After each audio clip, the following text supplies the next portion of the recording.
안녕하세요. 세무법인 심일입니다. 오늘은 한국토지중개 고재건 대표님 나오셨습니다. 안녕하세요. 네, 안녕하세요. 우리 대표님은 주로 이제 어떤 일을 하시나요? 한국토지중개라고 하는 그 토지중개를 전문으로 하는 그 부동산 사무실을 운영하고 있습니다. 예.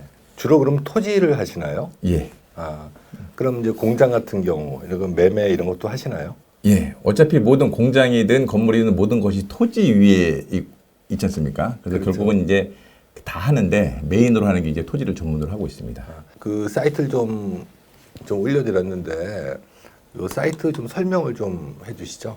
토지를 전문으로 하고 있고요. 그 전국 토지를 대상으로 일을 하고 있는데 그 일을 하다 보니까 결국은 이제 그 경기권이나 수도권 쪽으로 많이 이게 문의도 들어오고 이제 거래도 성사되고 해서 그쪽으로 되더라고요. 그리고 남도 쪽 부산이나 이제 저 지방 쪽으로는 이제 그 지역에서 흡수되는 경우가 있고, 그다음에 전체적인 토지를 보게 되면 그 과밀억정권역과 그 양평 쪽에 그 자연번역권역이랑 그 화성 용인 쪽에 성장관리권역이 있는데, 결국은 그 토지 거래다 그러면 그 성장관리권역에 있는 용인, 화성 이쪽으로 이제 거래가 많이 이루어지고 있습니다.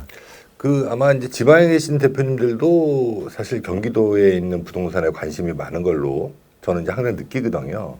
저희가 그 시설 자금 관련해서 자문을 좀 하기 때문에 회사에 여 있는 대표님들이 좀 뭐 물건을 좀 알아봐 달라 뭐 이런 얘기들을 가끔 하거든요. 그래서 우리 그 고재곤 대표님한테 의뢰를 저희가 좀 많이 하고 있는데, 요새 이제 부동산 시장을 어떻게 보세요? 요새 하도 그 뭐 안 좋다고 얘기를 해서. 사실 뭐 토지 시장도 아파트 시장은 거의 비슷한데, 요즘은 아무래도 금리도 오르고 그래서 토지를 그 땅을 사가지고 뭔가를 도모해보겠다라고 하는 수요는 많이 줄은 거는 사실입니다. 그 늘 파시는 분들은 가장 최고가를 생각하시기 때문에 매도자와 매수자가 원하는 가격 차이가 갭이 좀 강해서 거래는 많이 이루어지지 않고 있고요. 그 2, 3년 전에 아주 저금리대 땅을 사줬던 많은 분들이 지금 현재는 그 해소를 다 못하는 상황이라서 전체적으로 소강 상태에 있다고 볼 수 있습니다. 요새 이제 뉴스 보면 불경기다, 부동산이 떨어질 거다, 뭐 지식산업센터 이런 것들 다 떨어질 거다, 이런 얘기 하도 많이 하잖아요. 예. 그 대표님은 어떻게 보시나요? 기본적으로 지상 같은 경우는 공급이 워낙 많아서 그 제가 보기엔 해소가 되려면 상당한 좀 시간이 있어야 될 것 같고, 물론 서울 지역에서 A급 지역인 뭐 성수동이라든지 그나마 출퇴근도 용이하고 수요가 꾸준한 뭐 서울권 뭐 구로나 그쪽에 구로동도 괜찮나요? 그쪽도 괜찮은데 사실은 그쪽도 공급이 많아져가지고 많아서 그런데 그 전체적으로 지식사센터는 조금 이제 그 매입하실 계획이 있으신 분들은 서두르실 필요는 없다고 보고요. 천천히 기다리시면 원하는 가격대로 아마 사실 수가 있을 겁니다. 그러면 더 떨어진다는 얘기인가요? 그렇게 볼 수가 있죠. 지금 하남도 사실 엄청 많이 전화했잖아요. 하남은 서울은 가까운데 상식적으로 지식사업센터에서 근무하는 이제 공장들이나 회사들이 약간 IT 쪽이나 약간 젊은 사람들이 많이 근무하는 데거든요. 근데 그 친구들이 기본적으로 출퇴근을 하는데 하남은 대중교통이 크게 발달되질 않아서 출퇴근이 이제 조금 이제 어렵다 보니까 아마 인력을 충원하는데 좀 어려움이 있는 것 같고요. 그러면 문정동은 어떻게 보시나요? 문정동 쪽은 괜찮습니다. 문정동은요? 기본적으로 그냥 서울은 그나마 다른 데보다 훨씬 낫다고 보시면 되고요. 그 시간이 지나게 되면 서울은 공급 초과라고 하더라도 어느 순간에 이제 해소가 되는데, 어쨌든 빠져도 외곽 쪽이 먼저 빠지고 그 채워져도 이제 서울 쪽이 먼저 채워지니까. 좀 팔아달라 아니면 사달라 그런 얘기들도 좀 많이 들으시잖아요. 팔아달라가 많죠. 팔아달라가요. 그러면은 잘 팔리나요? 물건을 소개할 때 시장을 다 보고 있으니까 저희는 늘 이제 파는 사람 입장도 생각해야 되지만 사는 사람 입장도 생각을 해야 되거든요. 그래서 그냥 일반적으로, 특히 저 같은 경우는 일반적으로 현재 상황을 말씀을 드리고 판단은 본인에 맡기는 적인데, 게다가 사시는 분들도 대부분들이 선수들이세요. 사업하시고 다 하신다고 보시면 돼요. 옛날에나 그 인터넷 같은 게 발달 안 될 때나 제주도 땅을 이제 모르는 사람한테 팔고 그랬는데 지금은 이제 그런 거 없다고 보시면 됩니다. 지금 뭐 네이버 같은 데 들어가 보면 다 뭐 물건 나와 있잖아요. 사실. 앉아서 전국에 있는 그 부동산 가격을 다 보는 세상이고요. 그래서 가끔가다 우스갯소리인데 파시는 분들이 그 이게 돈 많으신 분들한테 좀 팔아보세요라고 하는데, 그 돈 많으신 분들 굉장히 그 전문가들이시고요, 도사들이십니다. 절대 돈 받고 내 거 비싸게 사줄 분들 없습니다. 토지도 마찬가지겠죠, 사실. 토지가 사실은 이제 더더욱 그렇죠. 토지는 네, 왜냐하면 이 토지를 사신다고 하는 것은 기본적으로 이제 시장 말로 그냥 선수들이거든요. 토지를 사는 분들은 예. 사서 이제 개발을 한 번쯤 해보셨다거나 아니면 전문적으로 개발하시는 분들이라서요. 그분들이 토지를 사실 때는 굉장히 꼼꼼하게 분석을 하셔가지고 이제 최종적으로 가격을 제시하거든요. 근데 제가 이제 대표님들 만나보면 뭐 특히 이제 화성이나 용인 쪽의 땅들은 예전에 정말 싸게 샀다가 뭐 시간이 지난 다음에 정말 엄청나게 올라서 돈을 많이 버신 대표님들 많이 봤거든요. 지금은 어때요? 지금도 이렇게 사놓으면 한참 후에는 또 많이 오를까요? 사실은 이제 그 우리나라 지도를 이렇게 보게 되면요. 서울이 중심에 있고 서울 주변에도 서울 북부 쪽에는 이제 포천, 뭐 양주, 의정부 뭐 그런 도시가 있고 동쪽으로는 이제 남양주, 양평, 뭐 광주 쪽이 있고 밑으로는 이제 그 화성이나 그 용인이나 있죠. 그리고 서쪽으로 보게 되면 남서쪽으로 보게 되면 이제 안양, 안산 그렇게 있는데 기본적으로 안양이나 안산 뭐 이쪽 광명 이쪽은 거의 땅이 없다고 보시면 되고요. 아, 땅이 없어요? 예. 뭐 그냥 차도 가도 보셔도 거의 다 건물들이 들어와 있잖아요. 예. 그리고 서울 북쪽으로는 웬만하면 잘 찾지를 않으시더라고요. 아, 웬만하면 잘 안 찾는다. 예. 주로 찾으시는 분들이 이제 경부 이제 고속도로나 이미 경부 고속도로 통해는 많이 이제 올랐지만 그러니까 경부 고속도로 라인으로 해서 좌우 쪽 땅들을 좀 많이 찾으시겠네요, 그렇죠? 기본적으로는 큰 땅을 쓰시는 분들은 이제 물류나 이제 공장 같은 걸 짓는데 그분들이 이제 서울로 들어오는 이제 속도 시장이 서울이 그 수도권에 있으니까 그런 쪽을 봐가지고 주로 이제 찾으신 분들이 고속도로 근처에 IC 근처 땅 같은 걸 많이 찾으시는데 그 일단 서울은 과밀억제권이고 그러니까 자꾸 이렇게 지방으로 내보내려고 하거든요. 내보내려고 하는데 안양, 안산, 광명 쪽은 이제 빈 땅들이 거의 없고 그 다음에 동쪽은요 한강을 끼고 있어서 이제 한강 끼고 있어가지고 이제 자연보전권이라 그래서 거기는 공장 못 짓잖아요. 그렇죠? 대규모 개발 계획도 들어갈 수도 없고 왜냐하면 이제 거기 나오는 이제 우폐수 같은 것들이 한강으로 들어가게 되면 그걸 이제 서울 사람들이 먹지 않습니까?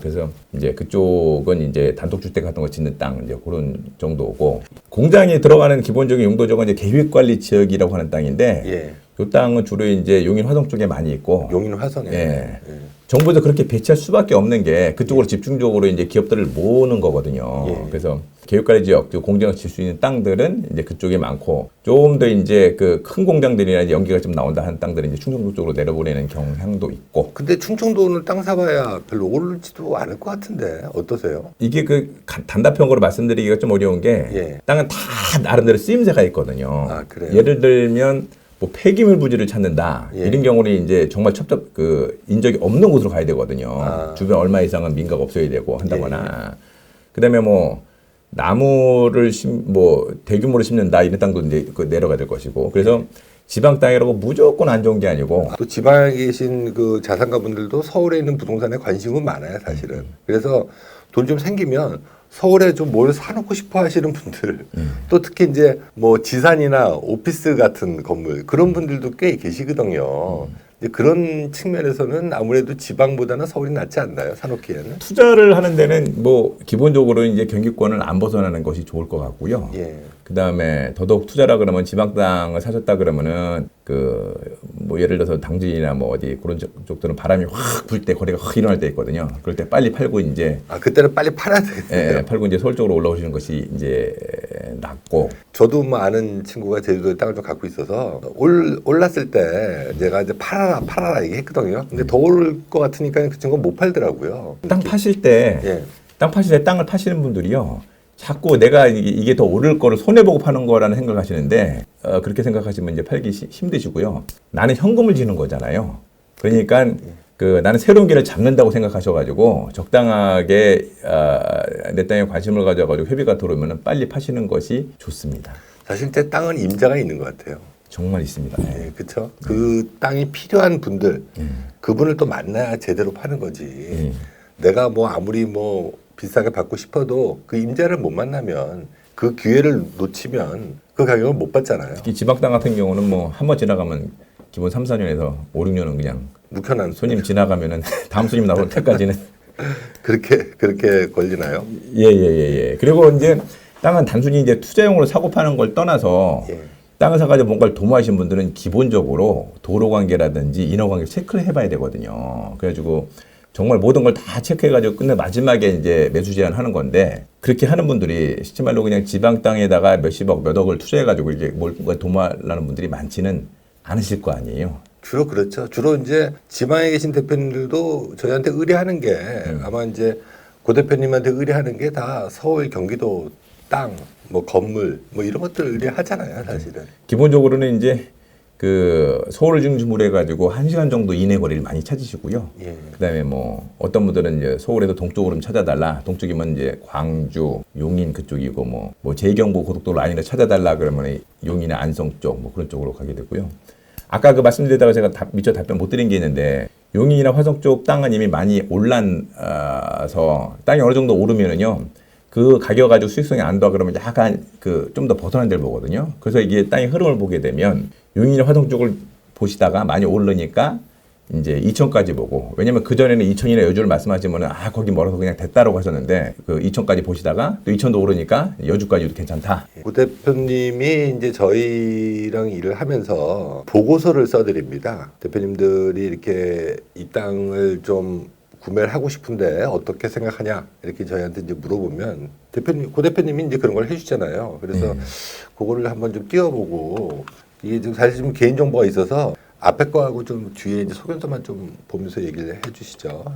최근에 의뢰받은 건인데 토지나 건물, 이 부동산 관련해서는 일을 많이 해보셨기 때문에 저는 이 고 대표님의 이제 소견서를 전적으로 신뢰합니다. 통해서 이제 의뢰 온 거잖아요. 그래서 이제 이 건 같은 경우 보면은 이제 공장 사실내는 거죠, 우리 대표님이.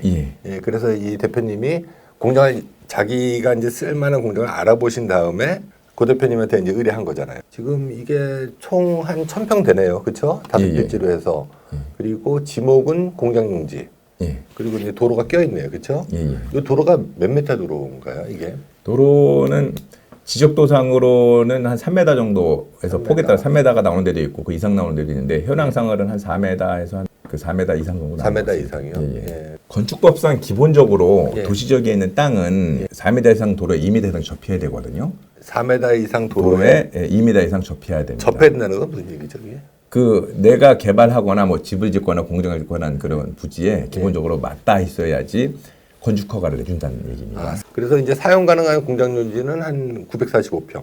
이렇게 보고 요거는 이제 2007년도에 준공한 건물이네요. 대표님이 이제 이게 마음에 들어서 예, 이제 의뢰했는데 또 아무래도 이 전문가 시설을 좀 알고 싶어 하니까 이제 의뢰한 거고. 예. 그래서 공장 갖고 계신 분이 그걸 이제 임대를 주고 계시네요. 그렇죠? 예, 보증금 5천에 월세 570만 원. 예, 이렇게 지금 얼마에 팔겠다는 거예요, 이거를? 평당 350만 원. 350. 36억. 36억 정도. 대표님이 이제 이걸 이제 살지 말지 이제 결정을 하려 그러는데.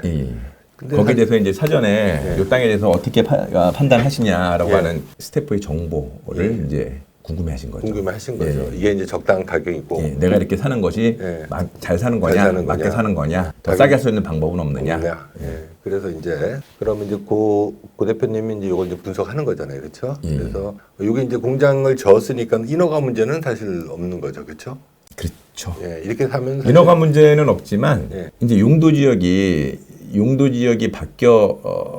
바뀐 지역 같은데 이게 뭐냐면 옛날에는 관리 지역, 계획 관리 지역이었다가 예. 도시 지역 주변이 개발이 되면서 도시 지역으로 들어온 게 있거든요. 그게 뭐냐면 그 남양주 같은 데 보면 도농 복합 도시라 그래가지고 아파트가 있는 데도 있고 약간만 벗어나면 공장 지대가 많이 있지 않습니까? 예. 그 공장 같은 경우가 들어가려면 기본적으로 용도 지역이 계획 관리라는 데 해야 되는데 계획 관리 지역은 건폐율이 바닥이 40%예요. 그 용적률이 100%고 그러니까 100평을 땅에서 하면 40평을 바닥을 칠 수 있는데 이게 자연녹지로 들어가게 되면 건폐율이 20%로 줄어요. 자연녹지는 기본적으로 4층까지밖에 못 지니까 80%밖에 못 치다 먹겠네요. 근데 과거에 계획관리였을 때 지은 공장을 헐고 다시 진다 그러면 현행법에 맞춰야 돼요. 그래서 어떤 경우에는 지금 내가 100평 공장이 필요해가지고 샀는데 헐고 내가 깨끗하게 다시 짓고 하게 되면 이제 실질적으로 이제 저희 쪽에 의뢰 들어온 물건 중에서 그런 물건이 있는데 그 제가 이거를 매도인분에게 말씀드려서 가격에 반영해야 됩니다 그랬더니 그분이 이제 그냥 그대로 진행해달라고 하시더라고요. 그럼 근데 못 팔 것 같은데. 그 얘기 해줘야죠 당연히.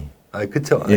사실문에게 이게 요렇게 돼가지고 현재 있는 상태에서 개보수를 해가지고 쓰는 거는 뭐라고 안 그러는데 헐고 다시 질 때는 현행법에 맞춰가지고 해야 됩니다. 하지만 얘기는 안 해줄 수는 없잖아요, 사실.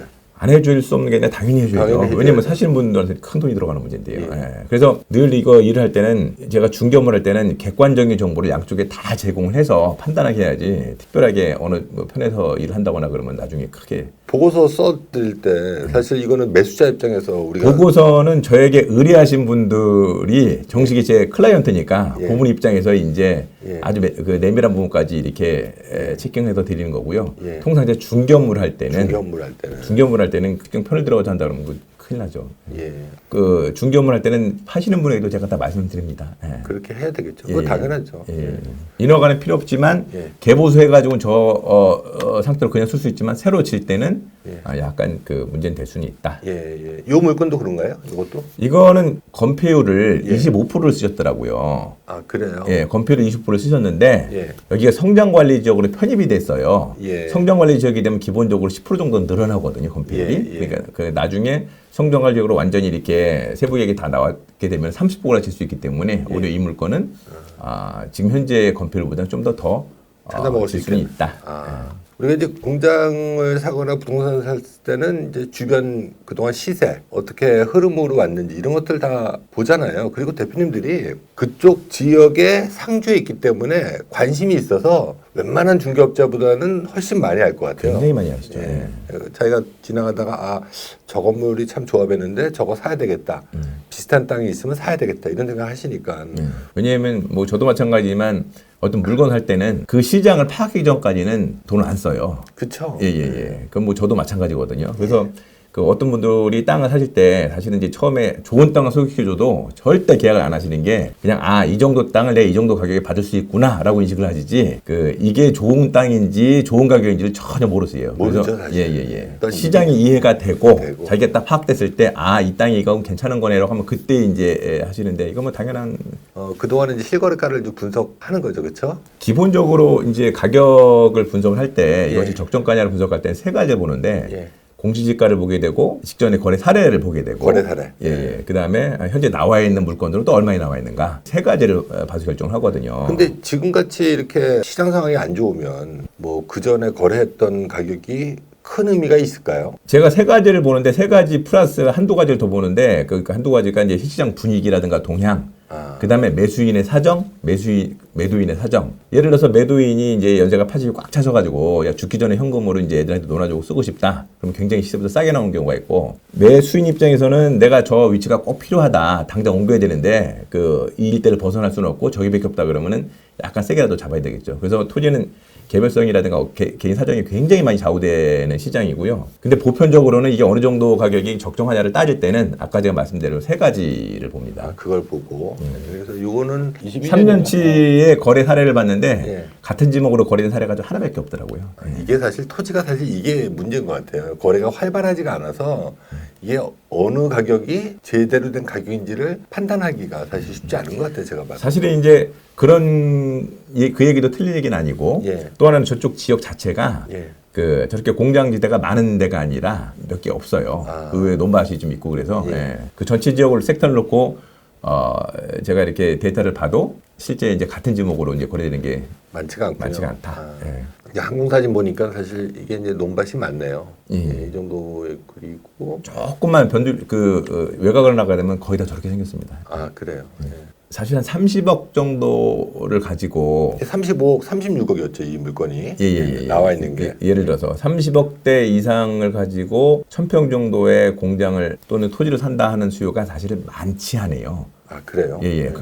그래서 사시는 분 입장에서는 서두르지 않아도 된다. 이게 금액이 크다는 건가요? 아니면 작다는 건가요? 그것도 이제 상대적인 건데 크다면 크고 작다면 작을 수 있는데 예를 들어서 남양주 같은 데는 뭐 신도시가 생기니까 편입된 지역에서도 공장들이 주변으로 이제 옮겨야 되거든요. 그럴 때는 이제 당장 생산시설 같은 걸 옮기고 생산을 계속 해야 되기 때문에 그때는 이제 물건이 또 이렇게 멀리 벗어날 수도 없는 입장들이고 그럴 때 물건이 나오면 이제 결정을 빨리 하시면 좋은데 상대적으로 제가 보기엔 이 지역은 그렇게 빨리 서두르지 않으셔도 이전 수요가 많은 것도 아니고 그러니까 서두르지 않으셔도 될 거고 또 하나는 시기적으로 부동산 시장이라는 것이 늘 매도자가 우인 시장이 있고 매수자가 우인 시장이 있습니까? 지금 같은 경우는 이제 금리가 오르는 바람에 매수자 우위 시장이 됐어요.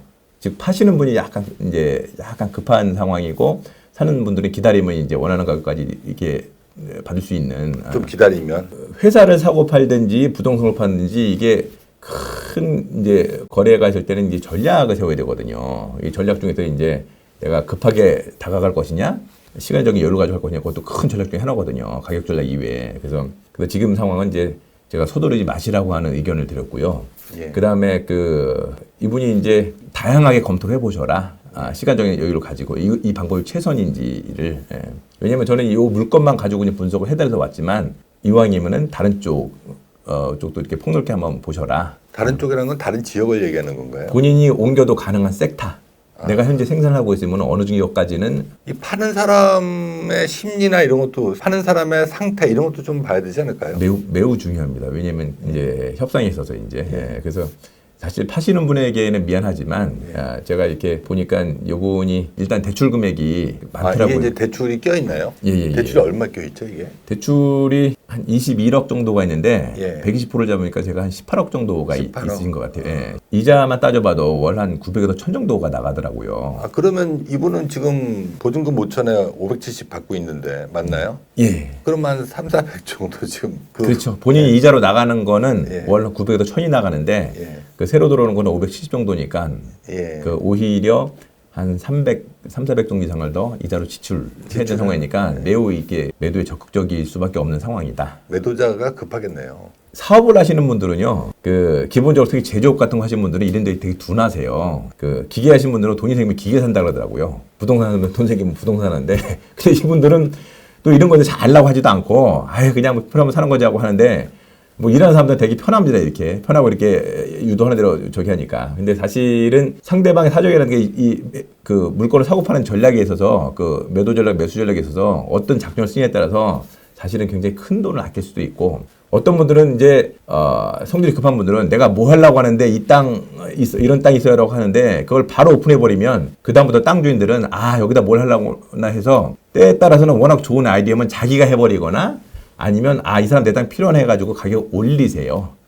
예. 그래서 절대 땅 살 때는 이제 진짜 손술은 이제 진위를 이야기하지도 않고 그 다음에 본인이 나서지도 않고 대리인을 통해서 몰래 이렇게 사들이죠. 조용하게 이제 그렇게 하는 거군요. 매도인이든 매수인이든 본인이 던지는 말들이 굉장히 상대방한테는 유리하게 작용할 수가 있거든요. 그래서 이번 같은 케이스는 제가 조사를 해보니까 많이 이제 밀려 있는 것 같다. 압류도 한 10년 동안 몇 번 있었던 것 같은데. 뭐 이런 건 뭐 기본적인 사항이라서 등기부등본만 봐도 나오는데 이런 것들도 이제 안 보고 그냥 물건 보고 결정하시는 분들도 의외로 많으십니다. 파시는 분들이 사실 안으로 내면으로 보면 이제 급하다는 거죠. 사실 팔고 싶은 거죠. 꽤 급한 경우도 있고 또 하나 연세가 꽉 차가지고 그냥 작자만 있으면 그냥 팔겠다는 분들도 계시거든요.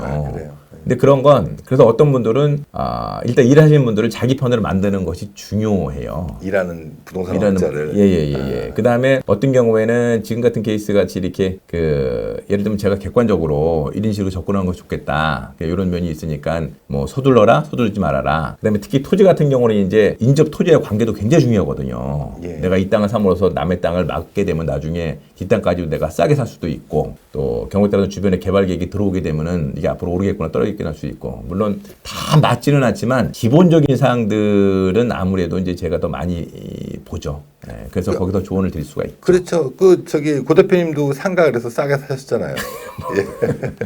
그런 건 있으면 저도 좀 소개 좀 부탁드리겠습니다. 가끔 가다가 정말 시세 없이 탁 나오는 것들이 있긴 있는데 매우 드물게 나오는 것들이 있긴 있습니다. 그럼 현장에 계시니까 아무래도 매일같이 들여다 보니까 아무래도 사실은 뭐 저희야 뭐 이렇게 의뢰하면 대표님들이 의뢰하면 이제 그거를 이렇게 부탁드려서 이렇게 이제 보고서를 좀 만들어서 어쨌든 땅을 사시든 파시든 제가 보기엔 가장 기본적으로 중요한 게 본인이 땅에 대해서 기본적으로 알고 있어야 됩니다.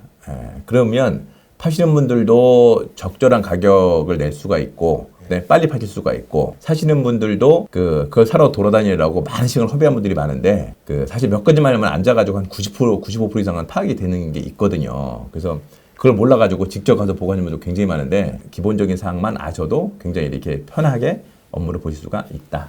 지금 이제 이 매도인 같은 경우는 급해서 그런지 이 물건을 한 3군데 정도 내놓은 것 같은데. 최소 3군데 이상은 내놓으신 것 같습니다. 여기에 대해서도 이제 제가 드릴 말씀이 있는데 땅을 내놓으실 때 조그만 땅 같은 경우는 이제 매수자가 범용적이니까 괜찮은데 큰 땅 같은 경우는 한 군데를 정해서 내놓으시는 것을 이제 권해드립니다. 왜냐하면 여러 군데 올라오게 되면 이제 그걸 보시는 분들은 아, 땅이 급하구나. 첫째, 그렇게 생각할 수가 있고, 둘째는 되게 안 팔리는 땅인가 보다. 막 나와 있는데 돌아다니네? 하는 거. 흔한 취급을 받는 거죠. 그리고 셋째는 부동산에서 깎아준 걸 감안해가지고 가격들을 조금씩 이제 그 매도 의뢰한 가격보다 올려서 내는 경우가 있는데 이 가격이 다 어떤 사람은 5천 돌렸다가 어떤 사람은 1억 돌렸다 막 그래요. 그러니까 가격이 여러 개가 막 돌아다녀요. 그러면 그 보는 사람 입장에서는 어떤 게 진짜 가격이야라고 해서 진짜 어떤 가격도 신뢰하지 않게 돼요. 그래서 반드시 한 군데에다가 한 군데다가 의뢰하시는 것이 깔끔하고요. 그다음에 토지라고 하는 것이 기본적으로 그 큰 돈 요구하는 거기 때문에 그냥 많이 나온다고 막 사는 게 아니에요. 왜냐하면 사시는 분들은 기본적으로 도로 관계나 뭐 국어나 다 체크해보고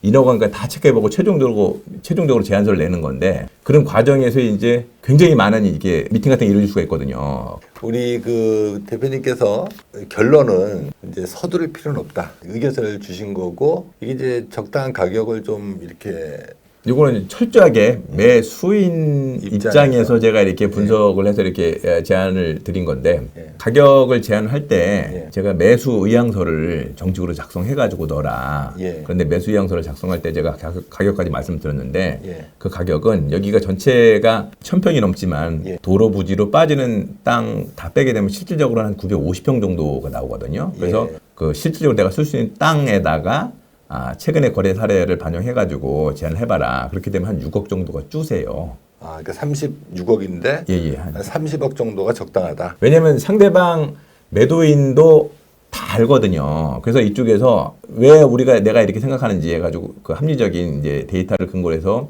가격을 제안하면 매도인도 이제 고민할 수밖에 없어요. 매수인은 예컨대 뭐 36억에 나왔으니까 3억 깎아야지 단순히 그렇게 접근을 하시려고 하시더라고요. 근데 제가 보니까 전체 땅 중에서 쓸 수 있는 땅이 한 100평 정도가 줄고 실질적으로 쓰는 땅은 요 땅이고 그 다음에 현재 나와 있는 거래 호가들이 비싸지만 요즘같이 거래가 뜸한 상황에서의 거래 효과는 의미가 없고 그 다음에 그렇다면 가장 참고할 만한 수치가 최근에 거래 사례인데 그 거래 사례 보니까 대략 300만 원대 초반에 거래가 됐더라고요. 그래서 그 금액을 감안하니까 20억대 거의 후반 30억에 근접한 후반 금액이 나오는데 이게 제가 보더라도 타당할 것 같고 물론 이제 여기서 협상은 또 시작되겠죠. 이제 그렇게 되면은 저기 매수인 분이 원하는 가격대로 사실 수 있지 않나. 근데 단순히 그냥 36억에 나왔으니까 33억 갖고 33억 해줘 그러면은 파시는 분은 이 사람이 33억은 낼 준비가 돼 있구나. 그럼 내가 여기서 좀 더 받아야지라고 해가지고 그럼 34억 5천 얘기한다거나 이제 그렇게 갈 수가 있거든요.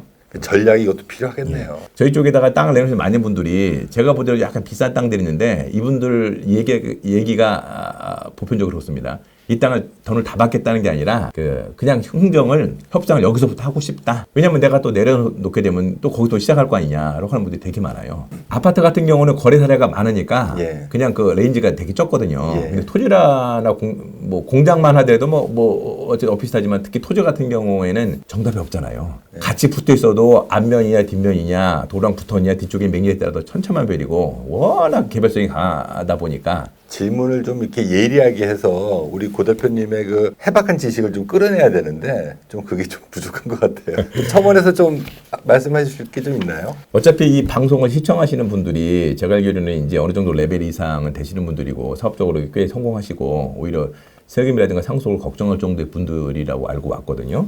매도 매수의 실무 현장에서 느낀 점을 간단하게 말씀드리면 일단 파시는 분들에서 말씀을 드리자면 일단 기본적으로 내 땅에도 조금 이해를 하고 계시는 것이 좋다. 어떤 분들은 내실 때 동네에서 거래된 게 얼마야라고 해가지고 제일 높게 거래된 금액을 내 땅에 바로 적용해가지고 얼마에 내주세요라고 하는 경우가 있는데 예를 들어서 동네에서 거래된 금액이 계획관리적인지 보존관리적인지 또 도로에 딱 맞닿은 땅인지 아닌지 다 틀리거든요. 근데 거기다가 바로 그냥 내 땅 저기 얼마니까 내 땅 얼마 해가지고 하게 되면 이게 팔기 어려우세요. 그래서 두 번째는 충분한 시간을 가지고 파실 거면은 시장 가격에 내시고 빨리 팔고 싶다 그러면 시장에 메리트를 줘야 된다. 왜냐하면 광고를 내게 되면 어차피 시장은 반드시 봐요. 100% 봅니다.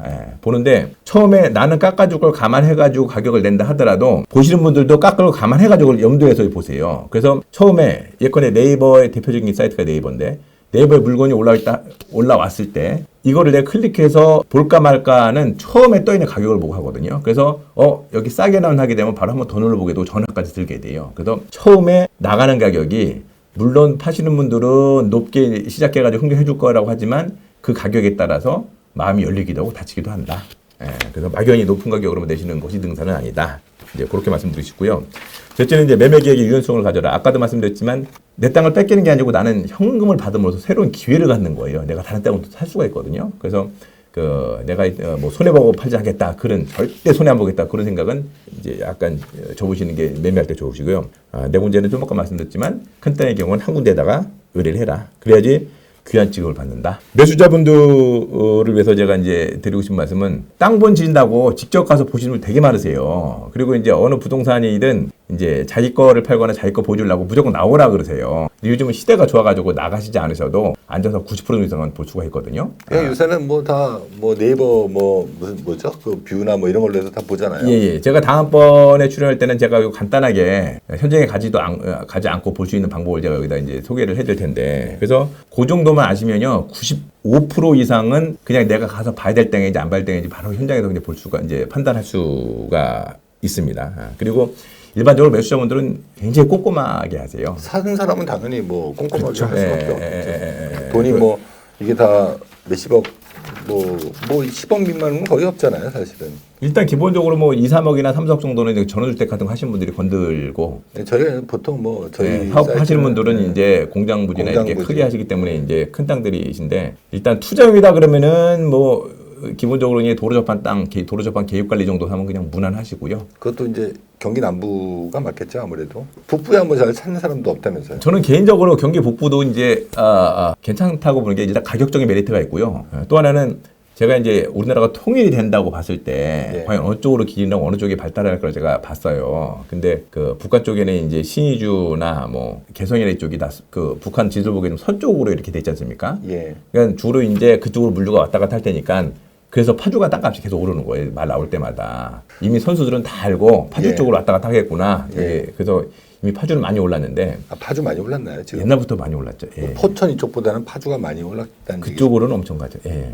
정말 쌉니다. 이게 그래? 평당 10만 원짜리 미만 땅도 많이 있습니다. 근데 지도 보는 것도 제가 다음에 한번 시간을 예. 내서 지도만 보더라도 굉장히 많은 해박한 이렇게 정보를 얻을 수가 있거든요. 예. 그것도 제가 제 경부고속도로가 구리를 통해 가지고 포천 들어갔고, 예. 이게 이제 철업까지도 간다 그러지 않습니까? 예. 그래서 어쨌든 사업하시는 분들은 비용과의 싸움이기 때문에 이제 경기 북부 쪽도 이제 많이 앞으로는 낮을 것 같다. 좋아질 것 같으세요? 일단 가격적인 메리트가 있잖아요.